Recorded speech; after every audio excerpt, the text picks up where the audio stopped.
If you are a startup and you're trying to build credit with an EIN, I'm talking about you're fresh out of the oven, you're just very new, you've been like a couple of days old or a couple of months old, a couple of weeks old, your startup that is, and you're trying to build credit with an EIN, there is a specific formula that I want you to follow right now. In today's conversation, what I want to do, I want to give you the steps by steps, everything you need to do to actually make sure that you have the right business credit score as soon as possible. The first thing, so here are the steps I really want you to follow, okay? If you are a startup, if you have a startup right now, I want you to make sure that your startup is legit.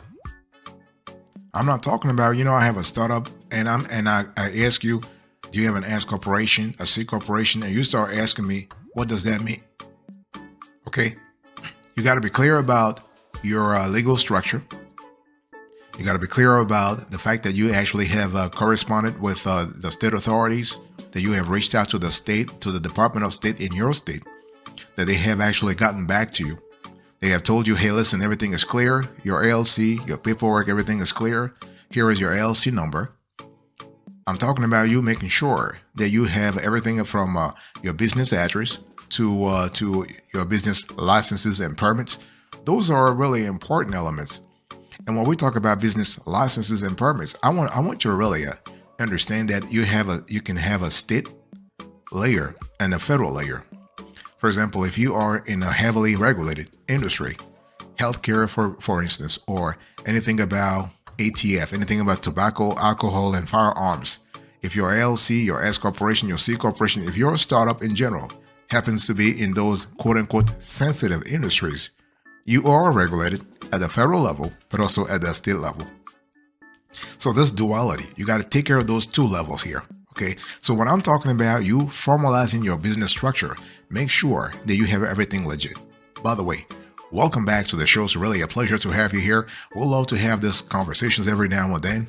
So number one, you want to formalize your business structure. Number two, you want to apply for your EIN, right? Because the whole idea is to build business credit with an EIN.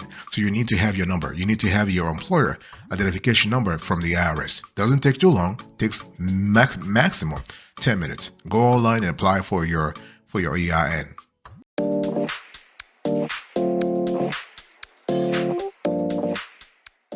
The third thing I want you to do right now is to actually you want to go to the bank where you currently have a personal bank account, and you want to also open a business bank account with the same bank.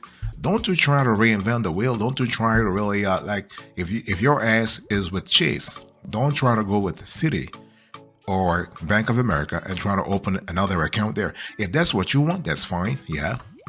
But you always want to domicile at least one business checking account with the bank where you currently have a relationship, because later on you can parlay that relationship into something bigger, into a better business financing arrangement.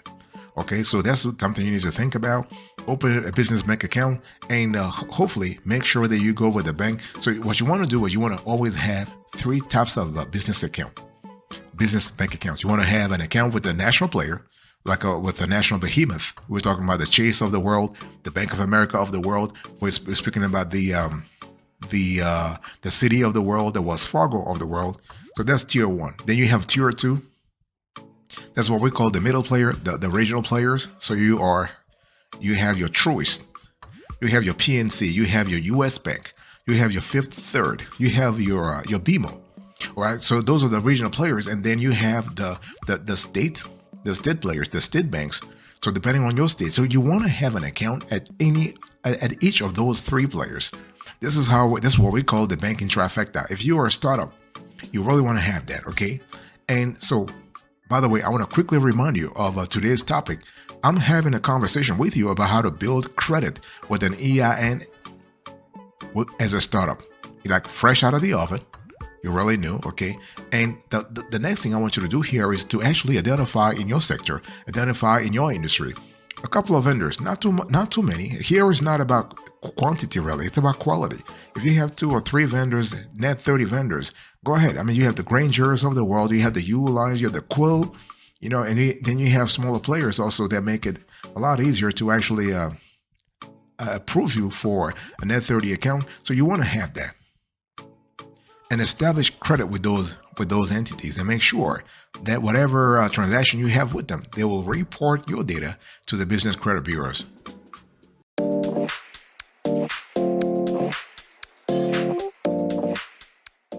The next thing I want you to do here is that you only want to partner with those vendors who are guaranteeing you reporting to Dun & Bradstreet, Equifax, and Experian. And I want to insist on the word guarantees, because a lot of vendors out there, they just start playing games with you. They tell you, hey, listen, blah, blah, blah. We'll report your data. But the next thing you know, they ain't doing nothing. They're not doing anything. Just wasting your time. They're trying to confuse the hell out of you for nothing. Razzling, dazzling you, wasting your time for nothing. Hey, listen, hey. What you want to do here is that you want to have a conversation, because usually what happens here is that a lot of those big companies, if they're big, if the net 30 vendor is big, like let's say if you have a Granger, or if you have a Uline, you probably will be talking to a salesperson, unless you just apply it online. But if you talk to, I encourage you to speak to a salesperson, and whatever promise that salesperson makes to you, you want to have it in writing. Okay, so make sure that they commit to report your transactional data to the business credit bureaus. If they don't, you can still do this yourself anyway, which is why we tell you that you have to do something ancillary, to do something related to the primary reporting happens from the business, from the net 30 vendor.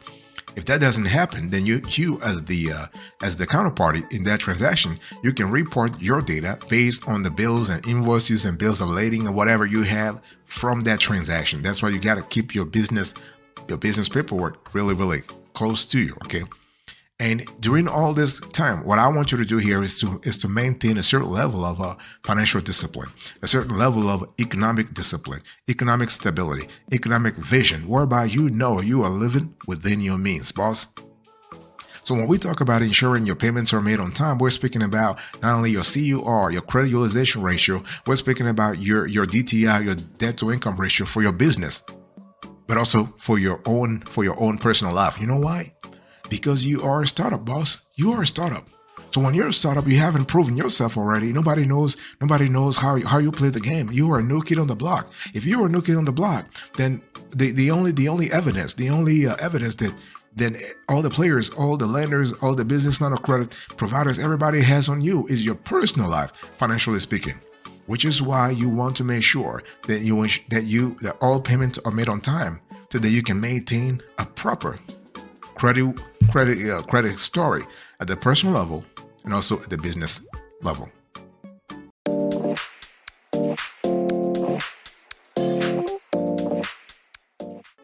The next thing I want you to do here, boss, your hard work, all the fact that you're kicking ass, all the ass you're kicking, make sure you are protecting that. You got to protect that, boss. You want to monitor your credit reports. You want to see what's in there. And again, when we talk about credit reports, we're speaking about the duality, your personal credit score and your business credit score, your personal credit reports and your business credit reports. Okay. What's happening in Equifax? What's happening in Experian? What's happening in TransUnion at the personal side, on the personal side? What's happening in Dun & Bradstreet? What's happening in Equifax? What's happening in Experian on the business side? What's really happening? Let's talk about it. You got to know about this, boss. By the way, let me quickly remind you, today's topic, I'm having a conversation with you about how to build credit with an EIN as a startup, like a real startup, like a brand new startup that fresh out of the oven. How do you actually make sure that you have all the paraphernalia? That's why we call it the paraphernalia of business credit, so that you can actually raise your payday score real quick in no time. Okay. This is where you want to actually, once you have found a great relationship, like you have, once you are able to get a good grip on your business finances, then you want to apply for a business credit card or corporate card. Now, either option is kind of cool. It depends on your cash flows, though. If you have good cash flows, if you have consistent cash flow, it doesn't matter if you're a startup or established business, you want to go for a corporate card. Okay. Corporate card means what? It means that you have no limits but you have to pay in full whatever you charge on the card.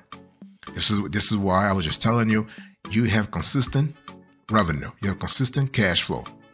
Now you might want to apply for a business credit card if your cash flow situation is not really 100% good, but you still have something coming in. This is why you want to talk to. This is what I was just telling you. You want to always open an account at a bank with which you currently have a relationship. That way you can parlay that relationship. You can parlay that great, B2C relationship into a B2B, into the B2B realm, and this will help you a lot. This will help you a lot.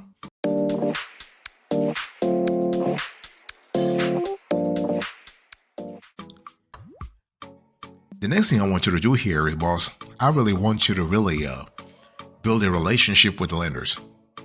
When we talk about lenders, I'm not just talking about the bank where you're currently at. I'm talking about all types of lenders, okay? And everything starts like we love what we call the reverse triangle or the reverse pyramid strategy, or if you will, the sales funnel. So what you want to do here is that you want to build a relationship with state lenders.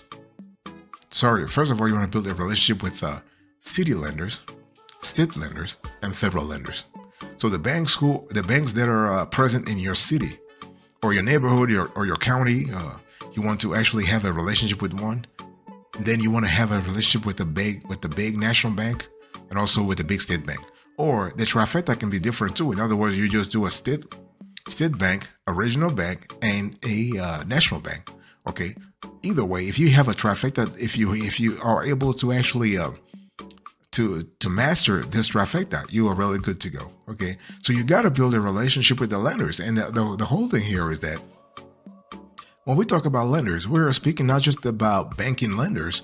We're also talking about credit unions, right? So you have credit unions, and also you want to include in the lender typology, you want to include players such as alternative lenders. I'm speaking about the Kalamata of the world. I'm speaking about the Balboa Capital of the world. I'm also speaking about lending marketplaces such as Lendu, such as NBC, National Business Capital. I'm also talking about those online lenders. Okay, here we have Fundera, we have Fundbox, we have a lot of players here. Okay, so we also even thinking about the peer-to-peer marketplaces. I'm just blanking right now, but it will come back to me. So when we talk about those marketplaces, those are other areas where you can just get funded real quick. Okay, so this is really important, and always make sure you keep your accounts open, because the whole idea is to build credit. If you close your account, you are losing. You are losing in terms of credit limits. You are increasing your CUR, okay, your credit utilization ratio. So this is really important.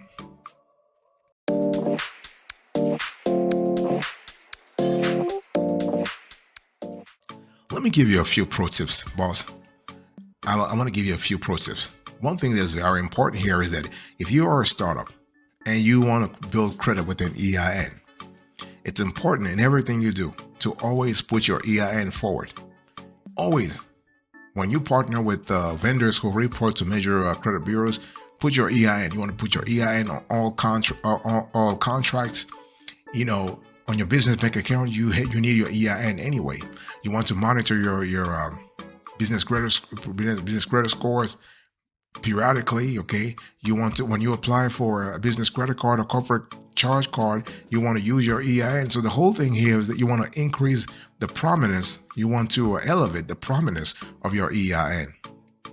But you need to understand that when we talk about building your credit with an EIN as a startup, it takes time.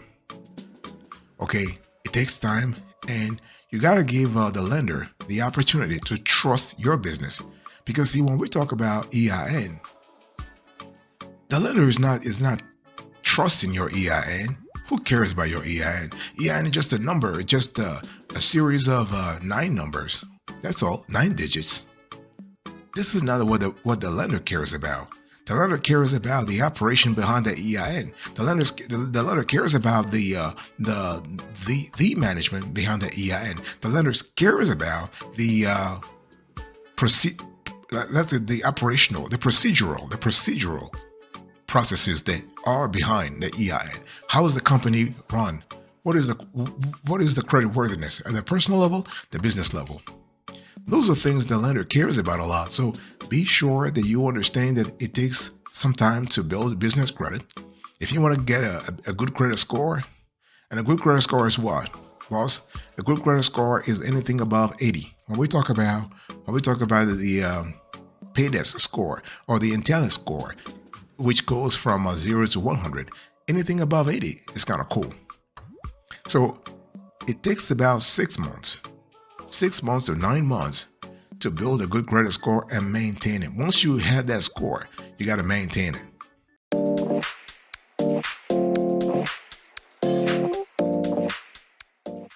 Let me actually close to this conversation on a great note. If you are still there, if you're still here, and we really appreciate your presence. I love you. I love you a lot. One thing I want to say here, I want to give you a bonus, okay? You need to understand that when we talk about, earlier I was just talking to you about having a corporate card, right? A corporate card is kind of similar to a charge card, and you can use a charge card to build business credit. As a matter of fact, you actually have a few charge cards, including Ramp, including Brex 30, including DV. Okay, so those players, including the Row card, those players, they are going to help you a lot. They can help you, and those are the true EIN only business credit cards. Now the thing here is that when we talk about true EIN only business credit cards, the opposite, or that's the other side of the coin here is that you need to maintain a certain level of liquidity. Like Ramp wants to see a certain amount of cash in your bank. Same thing for Brex 30, same thing for Row, same thing for DV. They really want to, they're trying to cover their ass by asking you, the credit card applicants, to have a significant amount of cash tied up in the bank. Okay, so there is no free lunch. So it's important to understand that, yes, those charge cards, they are made for businesses that are looking for EIN only cards. Okay, they do their job. Don't get me wrong. They get the job done. The only problem is, you got to be comfortable. You have to be ready to actually tie up a little bit of your cash to make sure that like for instance, if Ramp is giving you $25,000 if Ramp is putting 25 grand on your business credit card, you might as well have something similar in your bank account that's tied up, not money you can use freely. Okay, so those are things I really want you to think about next time you apply for a charge card. But overall, the thing here is that if you're a startup, everything starts with financial management. You actually living within your means. You making sure you're making decisions based on the cash flows and cash inflows. That you are making sound decisions, that you know exactly what you're getting yourself into, and you always constantly pay attention to what's happening in the industry.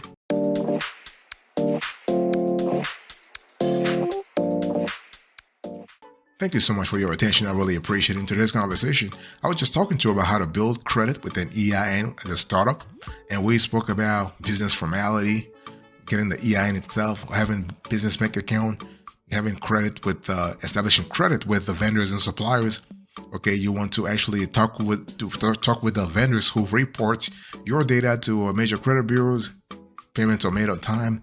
You want to check your reports regularly. You want to apply for maybe a credit card. You want to build a relationship with lenders, and you want to keep your accounts open. Thank you. God bless you. I'll speak to you another time. Until then, remember, stay marvelous.